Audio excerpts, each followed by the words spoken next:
धान हुआ है। और जो हमारे वहाँ रोड की बात थी, उन्होंने बोला है कि सभी लोग ग्राम प्रधान सभी लोग सर 14 साल तो इस उद्देश्य से क्लस्टर विद्यालय बना है। और यहाँ पे हमारा जो बिल्डिंग है लगभग 90% डीसी कोर्ट में कंप्लीट हो चुका है।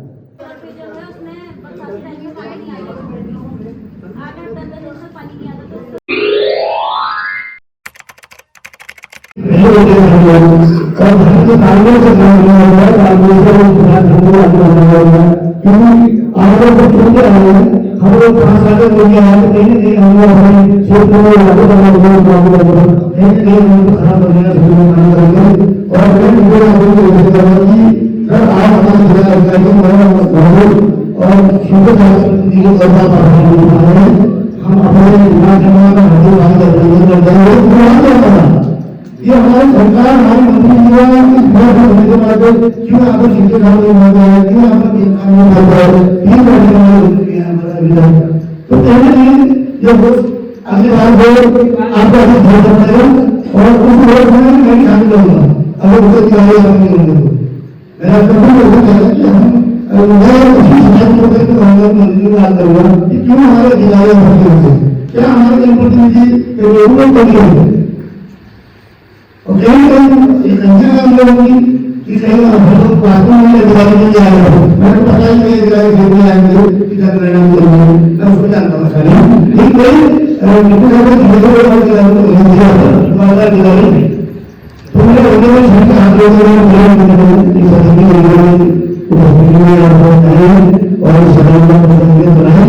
और अगली बार अगर आपको कुछ जानना है तो मैं आपके साथ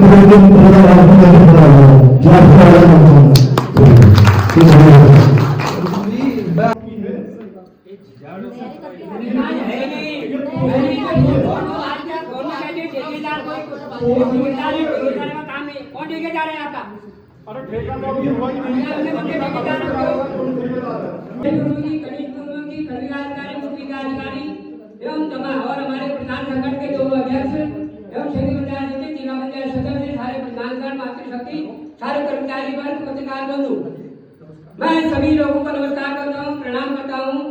आज की जो हमारी तीसरी पीटीसी की बैठक है, मैं सदन के माध्यम से यहाँ पर एक तो वैसे डिले हो गया, एक 11 बजे का कार्यक्रम था, यहाँ पर उन्होंने कार्यक्रम 1 बजे कार्यक्रम शुरू कर रहे। और दूसरा मैं एक्चुअली आपको ये पूछना चाह रहा हूँ कि जो विद्युतीकरण का हमने मामला 3 बैठकों में इनको दे दिया था, अभी 1 महीने का टाइम दे रहे हैं। अगर 1 महीने के अंदर का सर अगर नहीं हुआ तो इस आपके ऊपर क्या कार्रवाई की जाए, आप ये बताइए सदन के माध्यम से। अगर 1 महीने के अंदर नहीं होगा, मैं सदन के माध्यम से कह रहा हूँ, आप हम आपस में आर्गुमेंट मेरा सभी से अनुरोध रहेगा। और ऐसा नहीं है कि ये कोई कोर्ट भी नहीं है, ये सदन है, सदन में प्रस्ताव आते हैं और यहाँ हम किसी को निर्णय नहीं कर सकते दोषी है या अपराधी है या कौन है। हम बात कर सकते हैं, कई बार समस्याएं बहुत लंबे समय तक लटक जाती है और आप लोग सुनना स्वाभाविक है, लेकिन मेरा अनुरोध है सभी लोग विनम्र भाव से इसको करें। और अगर कोई अधिकारी कहीं भी मान लीजिए नहीं कर रहे हैं तो उसके लिए भी चैनल है शिकायतें करने के, आप उनके उच्चतर अधिकारी के पास कंप्लेंट चाहिए। आजकल गवर्नमेंट ने बहुत सारे चैनल उसको दिया हुआ है, बट हम यहाँ पे इस तरह का एक तनाव जैसे अननेसेसरी तनाव वो न करें। और विभाग से भी मेरा अनुरोध रहेगा कि आप स्पष्ट रूप से उनको जवाब दीजिए, बोल कोई जवाब नहीं दीजिए। और खासतौर से पिछली बैठकों में आपने क्या कार्रवाई की उसको पहले बताइए, नई समस्या है तो उसके बाद आएंगी और क्या वो संभव है नहीं है उसकी व्यवहारिकता भी बताइए। ये नहीं कि माननीय प्रतिनिधिगण थोड़ा सा जोर से बोल रहे हैं तो आप कह देंगे नहीं हम कर देंगे देखेंगे, ऐसा बिल्कुल मत कहिए, साफ जवाब दीजिए कहीं पे बजट की उपलब्धता है कि नहीं है और क्या व्यवहारिक दिक्कत है, ताकि एक झूठा आश्वासन न हो। तो मेरा सभी से ये अनुरोध रहेगा कि हम शांतिपूर्ण तरीके से करें और माननीय प्रमुख जी के और देश प्रमुख जी के आप सब लोग हम एक सौहार्दपूर्ण भाव से इस सदन को चलाएं और कोई ऐसी बात न हो कि उसकी नकारात्मक छवि खरीदी जाए। मेरा अनुरोध है। अभी हमको मार्च लास्ट में पैसा मिला है, हमारे प्रोफेशन या टेंडर की कार्रवाई प्लान है। इस अप्रैल महीने में हम वहाँ पे काम शुरू कर देंगे और जो भी सोर्स वर्क होगा उसको करेंगे। इसके अलावा मीना को कि आप जो है कहा था कि पीटीसी से मतलब जो पानी की जेब करे उसके चौकीदार की समस्या थी, हमने मुख्यालय को अपनी समस्या से अवगत कराया था और ये बताया था कि वहाँ हम अभी तो बिल्डिंग नहीं करते हैं, लेकिन बिल्डिंग हम अगर भविष्य में करना चाहें तो वहाँ पे एक आदमी हमको रखने की आवश्यकता है। परंतु आपकी डिमांड शायद 2 व्यक्तियों की थी, लेकिन हमारा आपको ये अवगत करवाना चाहूँगा कि एक गाँव के लिए चाहे उसमें 2 या 3 राजस्व प्रोग्राम होंगे तो उसमें जयचोली में कुछ वेल्डिंग का कार्य प्रधान जी द्वारा कहा गया तो वेल्डिंग हमारे द्वारा करवा दी गई थी और उनको जानकारी दे दी गई थी। सुनौली में जैसे सर ने कहा था, सुनौली में जो पुराने काम हुए थे उसमें कुछ परिवार रह गए थे, कुछ को पाइप से उस टाइम ये था कि रबड़ के पाइप उन्होंने मना किया था कि हम नहीं करेंगे, अब वो कह रहे हैं कि हमें बन दीजिए। तो उसमें एक जय साहब की एक विजिट हो गई है, अभी आगामी प्रधान से बात हुई कि 2 इसमें 11 लोग हैं या 13 लोग हैं तो अलग जाना पड़ा, तो 1-2 बार विजिट और करेंगे, तो जो जहाँ बचा हुआ छूटा होगा उसको हम जिला योजना के द्वारा रखेंगे। सर कब तक आओगे आप वहाँ? एक बार वो आए थे, एक बार लाइन तो यहाँ मतलब ऐसी हो रही है, वहाँ बहुत से परिवार ऐसे हैं कि जहाँ पे पाइप बिछी जी वही तो जय साहब आ गए थे, एक बार मीटिंग तो होगी, उन्होंने कहा कि 2 बार प्रधान जी में शायद बात हुई थी, तो परसों दोनों टाइम दिया नहीं पिछले हफ्ते में। नहीं हाँ सर, जल जीवन मिशन का मतलब क्या है? हर घर में नल देना है, जल देना है, तो आपने हर घर जल, हर घर नल, आपकी परिभाषा ये है। सर वहाँ तो ऐसा है कि 100 से लगभग परिवार ऐसे हैं कि जहाँ पे लाइन नहीं बिछी है। जो छूटे हुए हैं उनको दिखवा के उसको एस्टिमेट बनवा देंगे, कुछ रह गए उसमें। गुणवत्ता बिल्कुल नहीं है आपके डिपार्टमेंट में, आप पूरा मत पड़ा। इतने सदन के बीच में कह रहा हूँ, गुणवत्ता तो आपके काम की बिल्कुल नहीं है। काम ठीक तरीके से नहीं हुआ। क्यों नहीं हुआ? गलती आप लोगों की है या हमारी है? मैं तो अपने को भी दोष दे रहा हूँ क्योंकि हम लोग की इस टाइम योजना बनती है, हम लोग भी नहीं देखते, गाँव वालों की भी कमियाँ है। मैं सीधे बोल रहा हूँ, मैं अपने आप को भी आरोप लगा रहा हूँ कि हम लोग की भी कमियाँ, हम लोग देखते नहीं है। जिस टाइम योजना बनती है हम सोच रहे हैं कि सरकारी कर्मचारी कर रहा है, देखो हम लोग भी काम है उसमें, हमारा जो बनी है वो सरकारी कर्मचारी सरकार को गिराना तो नहीं चाह रहा है। तो यही चीज तो मैं आप लोगों से पूछना चाह रहा हूँ, क्यों आप लोगों जो बचे हुए मैं भिजवा दूंगा मैं जी साहब ये सवाल ये तर्क नहीं है, ये तर्क से नहीं कहा जा सकता कि आप मैं भी करूंगा, मैं भेज दूंगा अगले महीने दूसरे महीने आगे मैं खुद आ जाऊंगा, जी साहब नहीं आएंगे तो मैं करवा दूंगा। ये सीधा सवाल जो है उसमें बरसाती टाइम में पानी नहीं आया, 8-10 दिन से पानी नहीं आता, तो उसका क्या? मैडम तो ऐसा था कि जो सोलर योजना बनी थी वो ग्राम सभा के प्रस्ताव के बाद ही थी। ग्राम जल जीवन मिशन का सत्र हुआ था तो ग्राम सभा ने प्रस्ताव दिया था कि आप जो वजह बस्ती है अपना की उसके लिए आप जो है सोलर माउंटेन बना दीजिए, तो हमने बनाई। आज भी उसमें पानी, आज भी बढ़िया पानी चल रहा है, 2 घंटे में टैंक भर रहा है। सोलर की थोड़ी सी प्रॉब्लम ये रहती है जिससे थोड़ा सा टेम्परेचर कम होता है या बादल होते हैं, माउंटेन नहीं होता है। 8-10 दिन तक कभी बारिश हो जाती तो पानी ही नहीं आता। थोड़ा ये प्रॉब्लम सोलर की है। पिछली बार आपने मांग रखी थी कि उसको इलेक्ट्रिफिकेशन कर दिया जाए, हमारे उसमें जल जीवन मिशन में हमारे पास ऐसा नहीं है। बात पिछली बार बताई गई कि हमारे पास ऐसा नहीं है। वो योजना आप हैंडओवर कराने के बाद चाहे तो आप उसको जल संस्थान को हैंडओवर कर सकती हैं, ग्राम सभा पहले हैंडओवर उसको ले ले, फिर आप चाहे तो जल संस्थान को हैंडओवर करके या खुद ही वो जिला योजना में या प्रशासन के मदद से उसको इलेक्ट्रिफिकेशन करा सकते हैं। लेकिन हमारे पास अभी बजट नहीं है, मेरी समस्या ये बात पिछली बार बताई थी कि इलेक्ट्रिक ग्राम सभा हैंडओवर ले लेगी तो क्या फिर संस्थान हैंडओवर ले लेगा उसको? एसओडी हैंडओवर भी है, एसओडी ऐसी ही देखिए जो नहीं चला जो ग्राम सभा नहीं चला सकती है ना, तो आप चाहें तो आप दे सकते हैं। एक सोलर वाला मामला हमने दिया सिंचाई से, मेरे वहाँ तो सुनाई नहीं तुम्हारा सोलर का बिल्कुल करके सिर्फ ये विद्यालय चलाना चाहते हैं, एक ऐसा विद्यालय जहाँ पे सारे संसाधन उपलब्ध हो, चाहे भौतिक संसाधन हो, मानवीय संसाधन हो, तो इस उद्देश्य से क्लस्टर विद्यालय बना है। और यहाँ पे हमारा जो बिल्डिंग है लगभग 90% कोर्ट में कंप्लीट हो चुका है।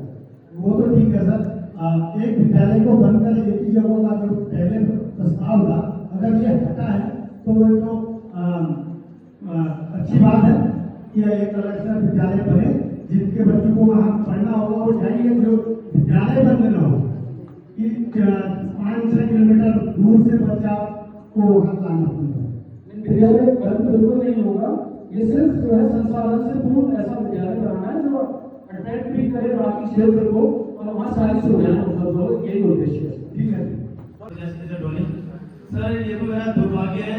अधिकतर मैं देख रहा हूँ कि लोग बात करते हैं कि हमारे स्कूल में टीचर नहीं है, ये मेरे लिए दुर्भाग्य है कि मेरा स्कूल माध्यमिक विद्यालय टोनी तो खंड शिक्षाधारी कल आए हुए थे वहाँ पे, तो उनको अभी वहाँ पर निश्चय किया गया। तो हमारे वहाँ पे अध्यापक हैं परियार जी, शायद हो सकता है वो प्रधानाचार्य भी हैं, तो उनका द्वारा जो रवैया सही ठीक नहीं है और बच्चे जो है बच्चे बढ़ाने के बजाय बच्चे वहाँ से खुद जो है छोड़ को तैयार है। अन्य स्कूल में जाके आवेदन करने के बाद वो जैसे हमारे कुछ बच्चों को ऐसे देखे कि वो सिस्टम से खराब चल रहे हैं, तभी वो उस स्कूल में जाने से तैयार नहीं, अन्य स्कूल में जाके 5वीं भी अटेंड कर रहे हैं। तो उनका रवैया ऐसा है कि स्कूल में आना, बच्चों या गाड़ी रोज करना, फिर और पीके स्कूल में आना है नहीं। और उसके बाद से इससे पहले भी 2019 में क्षेत्र विधायक बना था, तो ये मामला भी हमारे स्कूल का ही सुना था। तो मुझे ये समझ में आता है कि उनके द्वारा ये मामला जो है किया गया था। और ये कैसी मतलब आप लोग क्या देख रहे हैं दोबारा जो है वही वही साथ बता रहे थे कि वो बात की उसमें मंजूरी लेनी पड़ती है, तो मंजूरी मिल जाती है। वो केवल गाँव है बंदी परिवार को सेंचुरी से उसकी दूरी ली जाए और उस दूरी को उसमें नियम बने हुए कि इस दूरी के अंदर आपको अनुमति देनी पड़ेगी। तो ये अगर अपना प्रस्ताव जो है वो बंदी प्रसारित करा जाके थोड़ा सा प्रेस करेंगे तो उसको परमिशन मिल जाएगी। आप ये वो सब ऊपर को भेजनी पड़ेगी। अभी कल सुबह जाना कह रहे तो लग रही तो हो जाएगी, उसमें ऐसी कोई बहुत बड़ी बात नहीं है।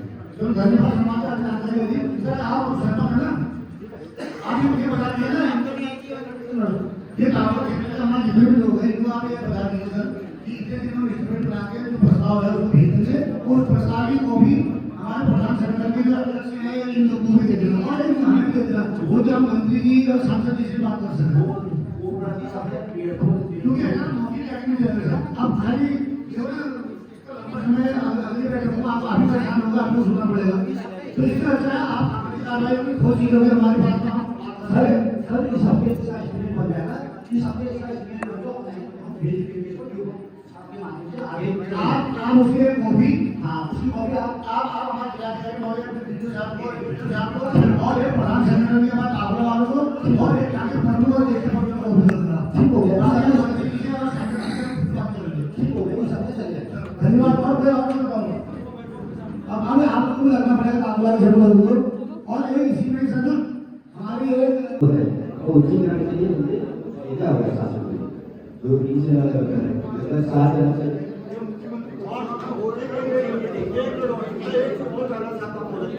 अगर किसी को रेफर किया जाता है कामगार पीएससी से तो अनपढ़े में जाते हैं, अनपढ़े में ये सुविधा होनी चाहिए कि वो मरीज को सबसे पहले देखे, क्योंकि उसके बाद वो लाइन में लगेगा वो कब तक होगा।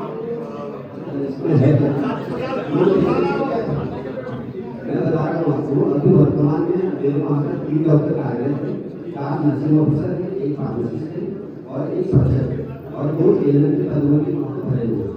डॉक्टर भी वहाँ पर दूरी है पर वहाँ पर जो एक्सरे मशीन है, एक्सरे मशीन अभी के साउंड को बहुत बड़ी है, इसलिए इक्विपमेंट में हमने भेजा हुआ है। जैसे शासन स्ट्रक्चर है कि सीएचसी में कन्वर्ट हो जाता है तो वहाँ पे स्पेशलिस्ट भी आ जाएगा, एक्सरे भी आ जाएगा। और एक चीज और है मेरी, जैसे आजकल जनरल प्रमाण पत्र बन रहे हैं, सभी को प्रॉब्लम हो रही है। बड़े बुजुर्गों की भी जनरल प्रमाण पत्र की जरूरत पड़ जाती रहेगी, जैसे हम लोगों को जनरल प्रमाण पत्र की जरूरत पड़ जाती है कहीं गए बस। अब उसमें ये हो रहा है आधार कार्ड भी मिल जा रहा है, आप में से 10 साल होने वाला का सब कुछ मिल जाता है। ये ना ये कहते हैं इसका जन्म कहाँ हुआ मुझे तो पता ही नहीं। अरे अब पता क्या है उसका घर का जन्म हुआ है, घर में प्रधान लेके दे रहा है, मोबाइल आके दे रहा है, तो उसमें इजी गोइंग कर दीजिए आप। इजी गोइंग के लिए कह रहे हैं आप, ये प्रॉब्लम मेरी नहीं है, सबकी जनता की है। अगर वो अब वो कहेंगे एफिडेविट भी दे रहे हैं हम क्यों मैं इसमें ये बताना चाहता हूँ कि जनरल हॉस्पिटल में होते हैं ये सारे के सारा हमारा हॉस्पिटल देता है और जो गाँव में भी अगर खुला तो होटल के लिए वहाँ की एरिया को साइन करता है। अब कुछ कंडीशन ऐसी आती है 70 साल के हैं, 75 साल के हैं, उनका जन्म प्रमाण तो वहाँ के ग्राम विकास में लिखते देते हैं, हम उसके नाम पे एफिडेविट दे देते हैं, जन्म प्रमाण को नहीं होता करा देते हैं, साइन कर देते हैं। जन्म प्रमाण पत्र अभी नहीं आता, जन्म प्रमाण पत्र अभी नहीं आता है, उसको साइन करके और हम एक वैक्सीन हमारी तरफ से गवर्नमेंट ऑफ इंडिया ने फ्री ऑफ कॉस्ट कर रखी है। हमारे पास जो सेंटर है सोमेश्वर और कातला में फ्री लगाया है, तो उसमें 14 साल की जो लड़कियां हैं उनको ही लगानी है। अब इसमें हमें प्रॉब्लम क्या आ रही है कि लोग उसके लिए इंटरेस्ट नहीं हो लगाने के, मना कर रहे हैं नहीं लगाएंगे।